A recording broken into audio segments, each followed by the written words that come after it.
రానున్న రోజుల్లో ఈ యొక్క ట్రైన్ నెట్వర్క్తో కనెక్టివిటీ పెంచేటువంటి ప్రయత్నం చేస్తాం. ఎంతసేపు వరంగల్, ఖమ్మము లేక మన బల్లార్ష వెళ్ళేటువంటి సిర్పూర్ కావాల్సిన రోడ్డు ట్రైన్లే తప్ప మిగతా ఎవరు కూడా ట్రైన్ ఎక్కే అలవాటు తక్కువ మనకు.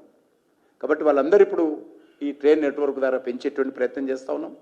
తప్పకుండా రానున్న రోజుల్లో తెలంగాణ ప్రాంతంలో ఈ యొక్క ట్రైన్ సౌకర్యం మెరుగుపరచడం కోసం నరేంద్ర మోడీ గారి ప్రభుత్వము కృతనిశ్చయంతో ఉందనే విషయాన్ని ఈ సందర్భంగా మనవిస్తున్నాను. మీరందరూ కూడా రేపు ఓపిక ఉన్నటువంటి వాళ్ళు కాజీపేటకు కానీ లేకపోతే రేపు సాయంకాలం 5 గంటలకు మన యొక్క కాచిగూడ రైల్వే స్టేషన్లో రాజస్థాన్ ట్రైన్ ప్రారంభోత్సవాన్ని కానీ రావాల్సిందిగా ఆహ్వానిస్తున్నాను.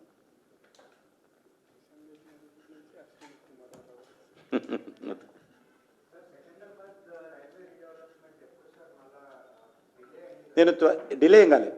ఎవరైనా డిలే అయింది? అది వచ్చే సంవత్సరం ఉన్నది షెడ్యూలే.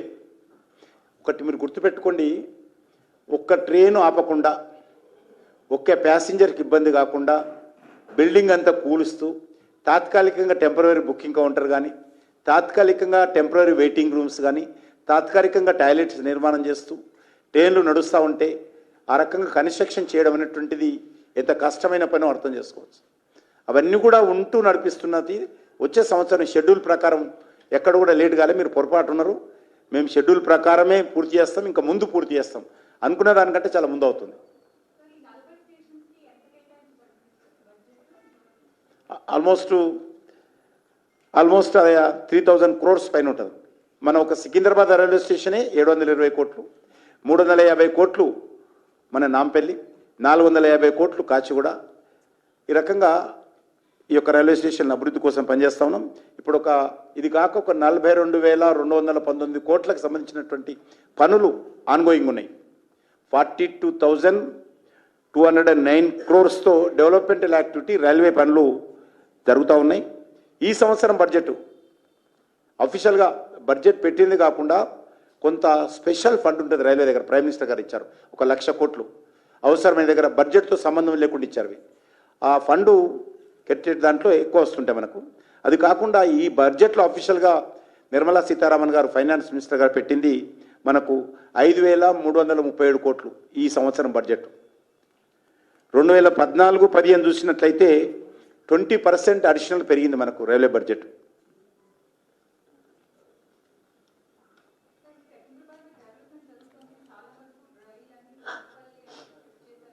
అవును, అన్నీ వచ్చేస్తాయి, అన్నీ వస్తాయి. చెర్లపల్లి ఒకటి మనం దృష్టిలో పెట్టుకుంది అంటే సికింద్రాబాదు అన్ని చెర్లపల్లి కట్టడానికి కూడా కారణం అదే, అడిషనల్ టెర్మినల్. ఎందుకంటే చాలామంది అక్కడ దిగాలి, ట్రైన్లు వస్తాయి. మనకు మల్కాజిగిరి వెళ్ళాల్సిన వాళ్ళు, ఎల్బీనగర్కి వెళ్ళాల్సిన వాళ్ళు, కరీంనగర్కి వెళ్ళాల్సిన వాళ్ళు, తిరుపతికి వెళ్ళి వచ్చిన తర్వాత అందరూ సిటీకి వచ్చి సిటీ నుంచి పోకుండా చెర్లపల్లి దిగినట్టయితే చాలా వేగవంతంగా వాళ్ళ ప్రాంతాలకు వెళ్తారనేటువంటి కాన్సెప్ట్ తోటి ఎక్కువ ట్రైన్లు అక్కడ ఆపుతున్నాం. ఇక్కడ మళ్ళీ సికింద్రాబాద్ స్టేషన్ పూర్తయిన తర్వాత, స్టేషన్ కట్టిందే వాళ్ళ కోసం, ట్రైన్లు రాకుండా స్టేషన్ ఏం చేసుకుంటాం? స్టేషన్ డెవలప్మెంట్ చేస్తుందే అడిషనల్ ట్రైన్స్, ప్యాసింజర్స్, అమ్యూనిటీస్ పెరగాలని. కాబట్టి ఆ ట్రైన్లన్నీ పూర్తి అయిపోయిన తర్వాత సికింద్రాబాద్ తప్పకుండా తీసుకొస్తాం. చాలా ఎత్తున సికింద్రాబాద్లో మంచి పైనుంచే మెట్రోకి వెళ్ళేటువంటి నెట్వర్క్ తీసుకొస్తాం. కింద ఎవరు దిగాల్సిన అవసరం లేదు. మంచి ఫ్లైఓవర్ లాగా మెట్రోకి వెళ్ళే విధంగా మెట్రో కనెక్టివిటీ కూడా ఈ యొక్క సికింద్రాబాద్ స్టేషన్ నుంచి చేస్తా ఉన్నాం. చాలా అద్భుతంగా వస్తుంది రైల్వే స్టేషన్.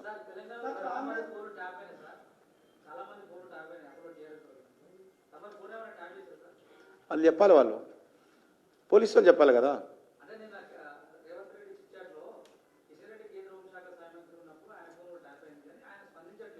స్పందించారు, వాళ్ళు పిలుస్తారు. నాకేం టెక్నాలజీ లేదు నా దగ్గర. నువ్వు చెప్పాలి అది కాపాడుతుర్రో ఎవరు కాపాడుతుర్రో అని. ఈరోజు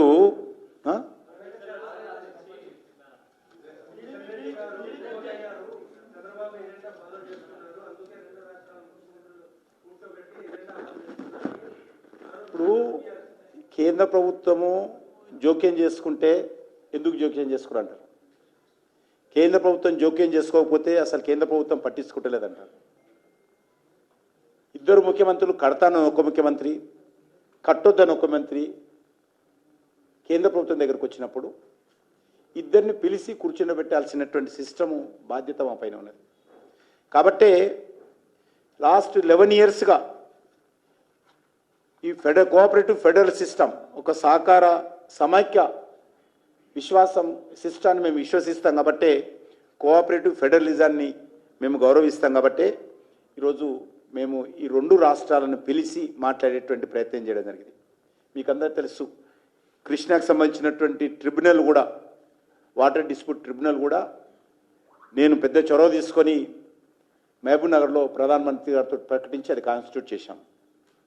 ముఖ్యంగా మీకు అందరూ తెలుసు, దేశవ్యాప్తంగా ఈ యొక్క రివర్ లింకేజ్ ద్వారా ఈ రకమైనటువంటి సమస్యలు పరిష్కారం చేయాలని ఇప్పుడు కాదు, మేము అటల్ బిహారీ వాజ్పేయి గారు, స్వర్గీయ అటల్ బిహారీ వాజ్పేయి గారు ప్రధానమంత్రిగా ఉన్నప్పుడే ఒక చొరవ తీసుకొని లివర్ లింకేజ్ మీద పెద్ద ఎత్తున ప్రజలను అవేర్నెస్ చేశాం.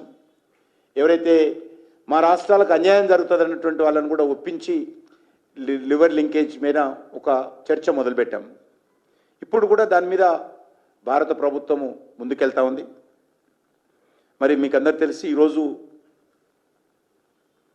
ఈ యొక్క బనక్షలకు సంబంధించినటువంటి విషయంలో 2 ముఖ్యమంత్రులను పిలిచాం. మేము జడ్జిమెంట్ ఇవ్వడం కోసం పిలవలే, ఫెసిలిటేటర్గా, ఇదందరూ గుర్తుపెట్టుకోవాలి. మేము జడ్జిమెంట్ ఇయ్యం, మేము ఫెసిలిటేటర్గా 2 మన రాష్ట్రాలు, 2 రాష్ట్రాల మధ్యలో సమస్య ఉంది కాబట్టి పరిష్కారం చేసుకోవాలన్నాం. ఈరోజు టీఆర్ఎస్ పార్టీ నాయకులు చాలా మాట్లాడుతున్నారు. ఎట్లా మీటింగ్ పెడతారు వీళ్ళు ఎట్లా పోతారు? నేను మరి వాళ్ళ పాలసీ వాళ్ళకు లేకపోతే వాళ్ళు అధికారంలో